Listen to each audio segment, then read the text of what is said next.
ভাবছেন একসাথে সুস্বাদু আর একদম তেল ছাড়া হেলদি কিছু খাবেন? তাহলে আজকের রেসিপি শুধু আপনার জন্য। তেল ছাড়া ওটস আর ডিমের অসাধারণ একটি রেসিপি আজকে শেয়ার করতে চলেছি আমার চ্যানেল প্রবাসী সৌমির রান্নাঘরে। নমস্কার সকলকে, আমি সৌমি কানাডার থেকে প্রবাসী সৌমির রান্নাঘর চ্যানেলে আপনাদের সকলকে স্বাগত জানাচ্ছি।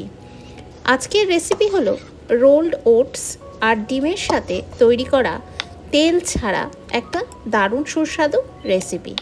তার জন্য প্রথমেই আমি 1 কাপ ওটস একটা পাত্রে ঢেলে সেটাকে 3/4 কাপ জল দিয়ে মিশিয়ে রাখলাম।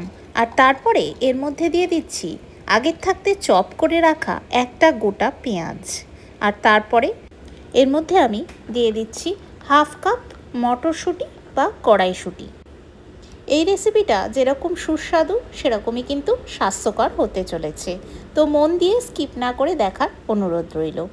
এরপরে আমি এর মধ্যে দিয়ে দিলাম স্বাদ মতন লবণ, ছোটো চামচের 1 চামচ গোলমরিচের গুঁড়ো আর 1/2 টিস্পুন বেকিং পাউডার।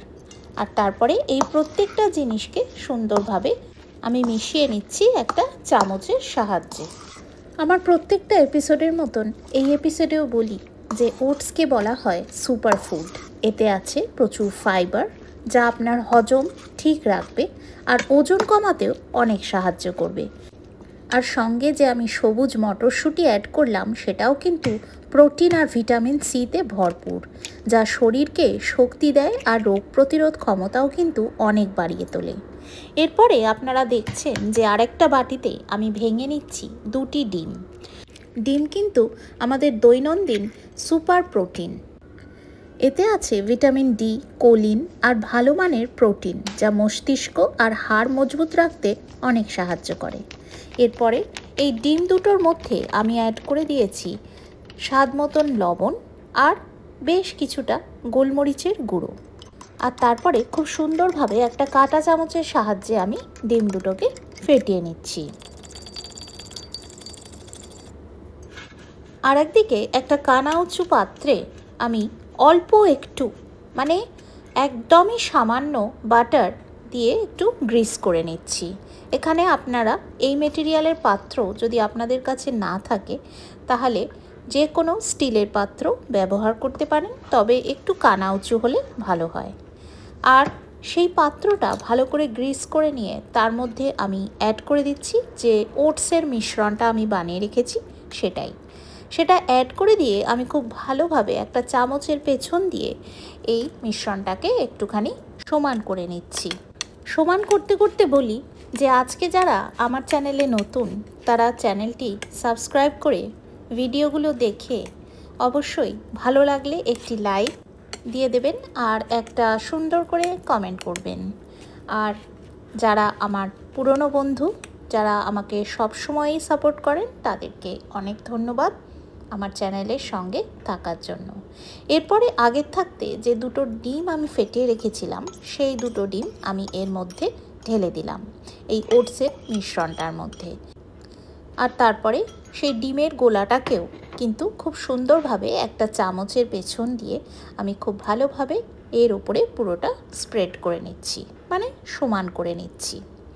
আর এই সময় আপনাদেরকে বলে দিই, আমি কিন্তু এই প্রসেসটা করার আগেই একটা প্রিহিটিং প্রসেস শুরু করে দিয়েছি গ্যাসের ওপরে একটা বড় পাত্রে বেকিং পারপাসে আমি যে লবণটা ব্যবহার করি সেই লবণটা পেতে তার উপরে একটা স্টিলের র্যাক পেতে চাপা দিয়ে হাই ফ্লেমে প্রিহিট করে নিয়েছি 10 মিনিট।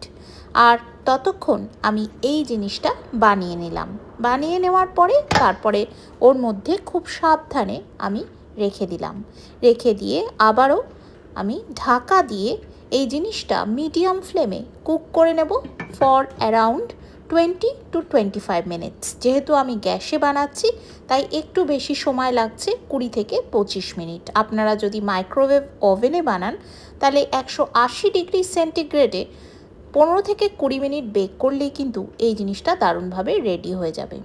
দেখুন আমি গ্যাসে এই জিনিসটা বানালাম, কি সুন্দর তৈরি হয়েছে দেখছেন, কি সুন্দর, একদম তেল ছাড়া, কোনো রকম জাঙ্ক আইটেম ছাড়া কি দারুণ দারুণ হেলদি আর টেস্টি রেসিপি একদম রেডি। এবারে আমি এটা সুন্দরভাবে ডিমোল্ড করে নিচ্ছি একটা থালার ওপরে উপর করে। খুব সহজে কিন্তু বন্ধুরা ডিমোল্ড হয়ে গেছিলো। দেখুন পেছনটাও কিন্তু খুব দারুণভাবে বেক হয়েছে, আশা করি সবাই বুঝতে পারছেন। এবারে আরেকটা প্লেট ওপর থেকে চাপা দিয়ে আমি এটা সোজা করে নিচ্ছি এইভাবে উল্টে। আপনারা দেখুন খুবই ইজি প্রসেস আর ভীষণ সুন্দর, ভীষণ সহজে খুব কম সময়ের মধ্যেই কিন্তু এটা হয়ে যায়। আর অবশ্যই এই রেসিপিটা বাড়ির সকলকে আপনারা বানিয়ে খাওয়ালে তাদের কিন্তু ভীষণ ভালো লাগবে। আর অবশ্যই আপনারা অফিসের লাঞ্চে বা স্কুলের টিফিনে এই রেসিপিটা কিন্তু ইনক্লুড করতে পারেন, তাহলে হেলথও কম্প্রোমাইজ হবে না আর টেস্টও কিন্তু একদম দারুণ থাকবে। এবারে আমি একটা পিৎজা কাটারের সাহায্যে এটা পিৎজার মতন শেপে কেটে নিচ্ছি। আপনারা চাইলে যে কোনো শেপে কাটতে পারেন। আর অবশ্যই আমি এই ক্ষেত্রে বলে রাখি, আপনাদের যদি মনে হয় যে উপর থেকে আপনারা চিজ বা অন্য কোনো টপিংস অ্যাড করবেন, তাহলে কিন্তু বেকিংয়ের সময় সেটাও অ্যাড করে দিতে পারেন। তাহলে কিন্তু কেউ বলতেই পারবে না যে এটা ওটসের একটা পিৎজা। আমি এই পিৎজাটা অবশ্য একদম সিম্পল প্লেন রেখেছি, মাত্র 3টে বা 4টে উপকরণ দিয়ে, যেমন আপনারা দেখলেন। খেতে কিন্তু দুর্দান্ত হয়েছিল, কোনো সস ছাড়াই কিন্তু খুব ভালো খেতে লাগছিল। আমি কিন্তু এটা অবশ্যই আপনাদের একবার বানানোর জন্য রেকমেন্ড করব। তো অবশ্যই আমাকে কমেন্ট করে জানাবেন আজকের রেসিপিটা আপনাদের কেমন লাগলো। ভালো লাগলে অবশ্যই লাইক দেবেন, আর নতুন বন্ধুরা যেমন আগে বললাম চ্যানেলটি সাবস্ক্রাইব করে সঙ্গে থাকবেন।